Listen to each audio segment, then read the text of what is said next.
sponsored by JMR Rentals, professional digital cinema and broadcast rentals in Brooklyn, New York. To find out more, visit their website, jmrny.com.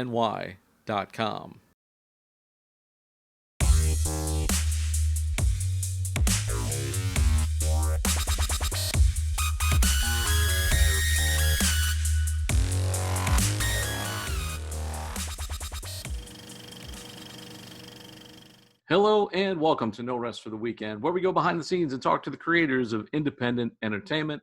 I'm Jason Godbey, and joining me via Zoom today, making her triumphant return to the show, she's an accomplished filmmaker and the executive director of the Soho International Film Festival, Miss Sibyl Santiago.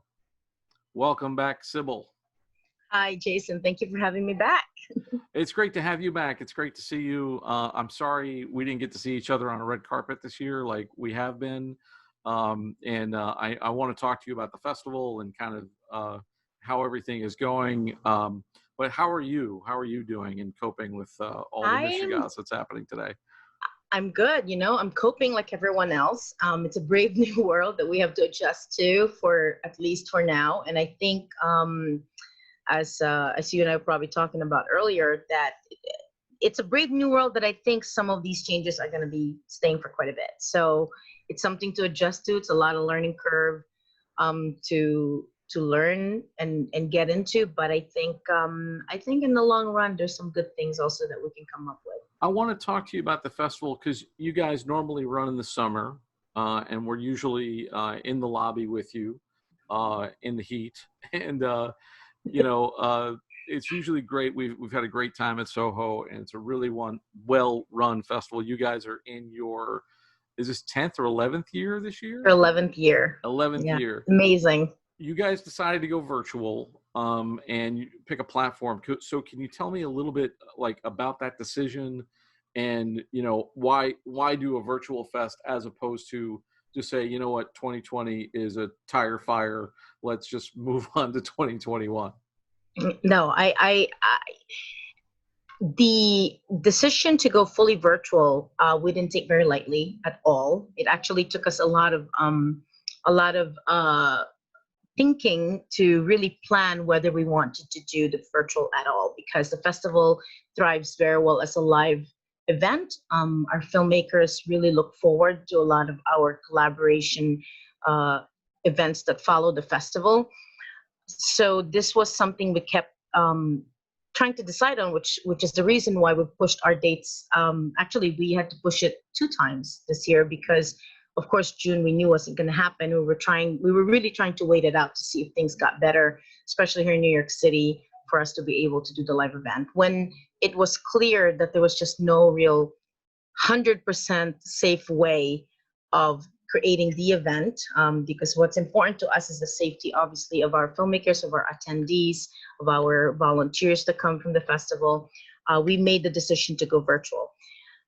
With that in mind, I think pushing the dates later as well was a good practice for us, because we managed to see what the other events or live events did as they went virtual, so that we can pick the things that we knew worked and the things that didn't work. And nothing is ever perfect, even on your live events, but I think virtually we feel a little more prepared to do that now.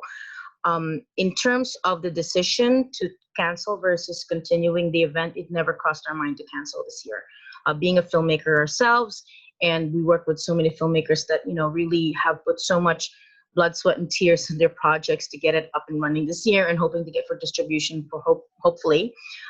We really wanted to make sure that we gave them that stage, which is what the purpose of the festival is, and the reason that we built it to begin with.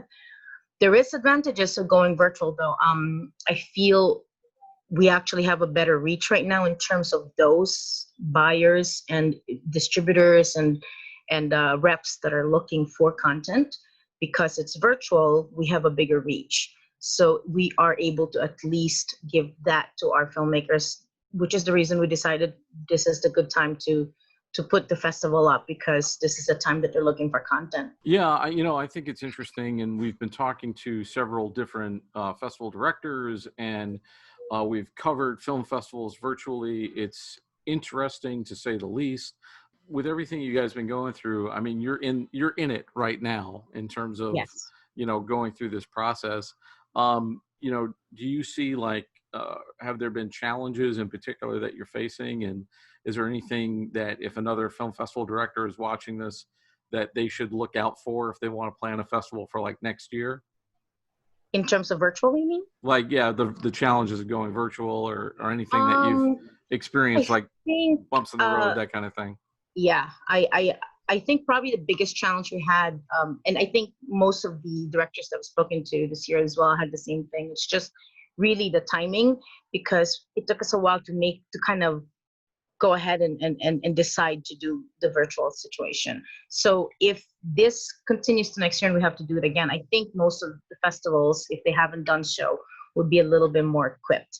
The biggest thing is really making that decision to do it so that you can plan for it better. One of the things that we experience, and I know a lot of festivals experience, is we lost some of our sponsors when we decided to go virtual, because a lot of these companies who are also still figuring out their way pulled out because they weren't sure, because they wanted a live event, which eventually they realized they can't do anyway, period.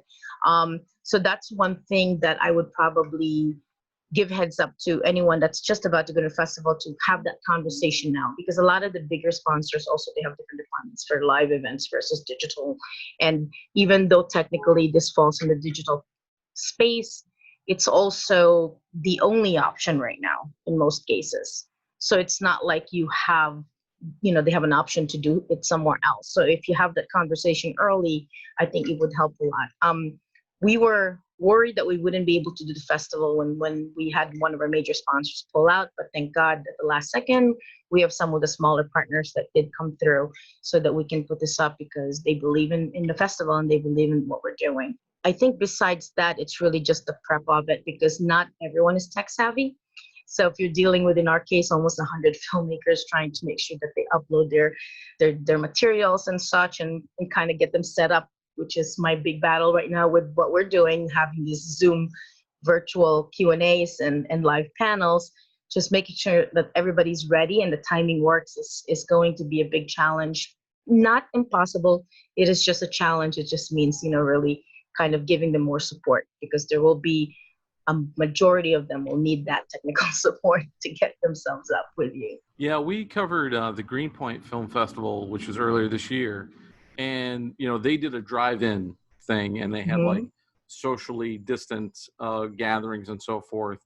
And I we didn't go to it, and I didn't actually feel Mm-hmm. comfortable because, well, for one thing, I'm a New Yorker. I don't drive, and a lot of New Yorkers don't drive, so drive-ins are really tough for us. If you're in Duluth and you have the Duluth Film Festival, I'm Mm-hmm. sure it's easier to do a drive-in, and some drive-ins, like in LA, are coming back. But yeah, I think virtual is gonna be a thing, like Yeah. especially next year. I mean, as of this taping, we don't have credible antiviral treatment for COVID-19. We don't have a credible vaccine. We probably won't get on the market with one until late next year. They're predicting, maybe. Mm-hmm. So I don't see foreseeable. I don't see film festivals happening in person next year that much. If they Yeah. do, it's going to be some hybrid, Hybrid. Yeah. how socially distant virtual something. Um, Now, with the climate being so unpredictable, what would you say to filmmakers? Because filmmakers, I think, are in this point right now. I mean, you guys decided to go, but what if you hadn't? It's like, oh, Yeah. I just spent money submitting to Soho. They accepted my film, great, but now nobody's going to see it. Mm-hmm. Or, I want to submit to Sundance next year. I want to submit to, any of an umpteen festivals that happen. How do you determine, like, what are you going to send to, or do you send, do you not send? What advice would you have for filmmakers in the sort of unpredictable world that we're living in, kind of thing? My advice, I mean, we are on the later side of the year right now. So a lot of the festivals that decided to do this earlier in the year should have already happened. And the ones that are like us, beginning to kind of jump into it later in the year, are happening. I would look into them and do my research and do my, as a filmmaker, and just really see which ones were able to put up a successful event. Not to say that the ones that didn't, because there is a lot of feeling out going on this year that I can't really, we won't be able to put fault to anybody if they couldn't put a perfect event. It's just not. I mean, we have, excuse me, a giant events on TV during award season, and they couldn't put themselves together. So, it's going to happen, right? But if you do your research and you just get to know the festivals that you want to send to, and see what kind of events, and make sure they can at the least be able to bring some distributors and buyers and such, or the right people to look at your films, then it is worth it. I think, it is worth it. I still feel that festivals is an important step for a lot of filmmakers to get their projects out there. Not everybody will have an A-lister right away on their early projects, right? And that's usually really, for the most part, the only way you can go straight to studio or to distribution in any project, unless somehow you got Octavia Spencer to come to Fruitvale Station and do that's very far and few. So it doesn't mean you don't have a great project. A lot of times, that's why I love doing this independent film festival. So a lot of the films that we get are really worth watching and must be seen. It's just a lot of times they don't have famous people, and it doesn't mean they're not good films. That means, especially now that people are hungry with content, and I think more and more people, because of this scenario, have really gotten to learn to love their streaming systems, right? In terms of like watching Netflix, Hulu, or anything that's online, because they've kind of gotten used to it because we're all at home. I hope that next year we are back to real person, because of course nothing beats an in-person event. There is such a thing as still, having face-to-face with people. That really makes a big difference in terms of creating relationships.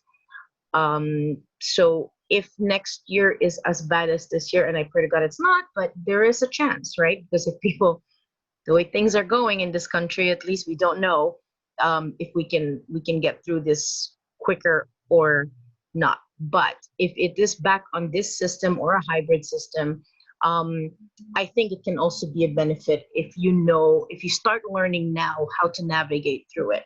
And that means the fact that it's virtual, you actually have a bigger reach, and you can potentially reach more people, including getting eyes from whoever your target audience is, whether it be a studio, a production company, an agent, a buyer, a distributor. There's a better opportunity for you to reach out as a filmmaker. So I would definitely jump on that opportunity, because it's easier for them to be able to see your product, right? You don't have to, get them to fly over to come into an event. You could just literally send a link, an invite.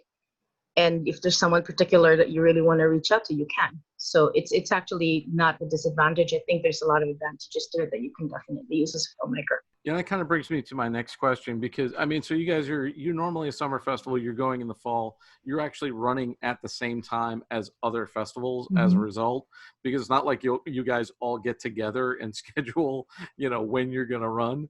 But like Bushwick is running the same time. There's a couple of other things happening also right around the same time. And it's very hard to predict. But, for next year, maybe you guys will look at a fall slot, because summer might be too early, or, at least now that this has happened, you can have some foresight and say, well, it was like this in 2020. If we get a repeat in 2021. But what I've been talking to people about, and what I feel personally, is that virtual will have to be some part of festivals going forward. Like, Yes. festivals who want to stay in the conversation, I think will have to have some kind of a virtual aspect to them, so that, because travel might be difficult, and until, everything's under control, which we don't know when that'll happen. But until then, I feel like it's going to happen. Do you see that for Soho happening? Do you guys think like virtual component? We actually kind of sort of already started doing some kind of inline virtual. We weren't really doing events online, but when we did a lot of our Q&A for some of our filmmakers that were in different countries and different time zones, we've been doing already the Zoom Q&A, but it's usually through the theater. So we would do it live with them kind of patched into their screening. So we somewhat kind of did an internal hybrid, I guess is what I would call it, because it wasn't really for public screening, right? This is definitely staying. For Soho, it will be, because we have our nonprofit that we launched we got last year, that we were supposed to launch this year. But with COVID, obviously things kind of put a little bit of a stop on that. But it is an active nonprofit, which is the Soho Film Forum. So the goal of that arm of the festival is to educate and to promote, the filmmaking, independent filmmaking community, right? So our goal is to have virtual events for that would lead towards the festival. Now, I think no matter what, even if and when COVID is somewhat managed and not anymore an issue, I think for us, learning this virtual right now is actually, for us, has become a plus, because it is something we definitely want to add to our live events, because we feel this has a big reach and an opportunity for filmmakers to get more involved as well, and the filmmaking community in general. So I think we will be, for now at least, the decision is likely that we're going to keep some of the virtual aspect of it. And that probably goes to planning and sponsorship as well. So you're going to have, if you can have an in-person event, great. And there's people who are going to want to sponsor that. But now you can look for other types of sponsors, or maybe other people who will lend your, live streaming software or platforms that will sponsor you and maybe let you use the platform for free. Nothing is predictable at this point, but if you can look to those things in the future, then maybe you can get a leg up on it for the next time you guys want to run, or any festival, just because you're right. These festivals are still part of the market, especially for the indie film world, and I'm not talking so much about like Toronto and Sundance and places like that, but for fests at your level, how else are these filmmakers are going to get out there? And if you can open it up to a platform, I also think it's something that audiences are going to have to get used to seeing, so that we have a bigger, hopefully you can say, hey, we're going to go virtual, which means more eyes for you, more demand, more buzz, more press, all of that stuff. It's just getting the world to kind of come around to it and get on board as well. Because I think you're right. They're used to seeing Netflix and Hulu and places like that, but they're not used to seeing it with their film festivals, and film festival goers are going to have to get used to seeing them online.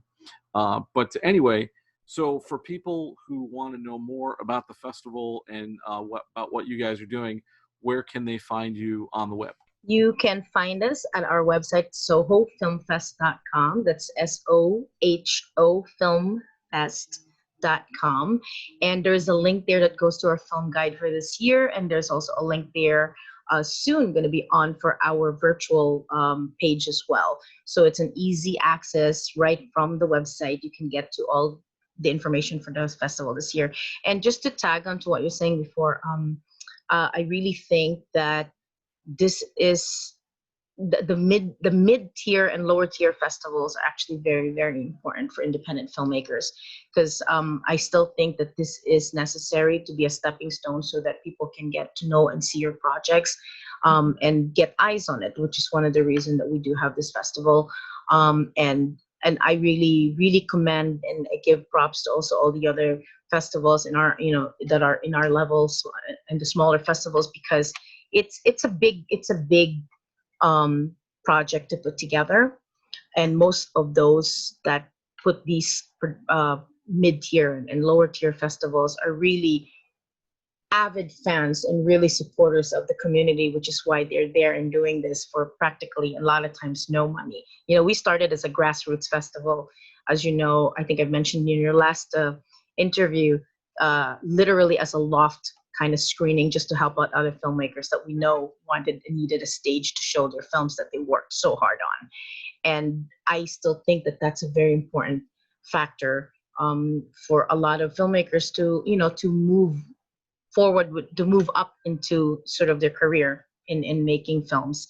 And that includes writers, directors, producers, everybody. So whatever support, you give a festival out there, it comes back. It really does, because, I still think, especially in times like this, most of us escape to the movies or watch film or TV and such, and mostly film, really. So this is an important part of our life. Art and culture is still really much, a part of all of us that we really should support and hopefully keep around for years to come. Virus or no virus, hopefully, Yes. this we'll be able to keep doing this.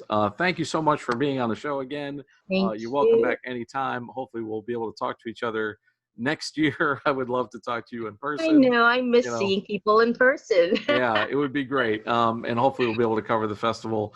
But thanks so much for coming. And, SohoFilmFest.com is the website. And that's all we have time for today. Thanks so much for taking this trip down the rabbit hole. For more of our content, including our movie reviews, visit our website, norestfortheweekendpodcast.com. You can also check out our Footprint channel on footprint.tv or download the Footprint app. We have a new show there on the Behind the Rabbit channel called Watch This Film. Definitely check that out. Once again, I'd like to thank my guest, Sibyl Santiago. For Behind the Rabbit Productions, I'm Jason Godbey. Thanks for joining us. We'll see you next time.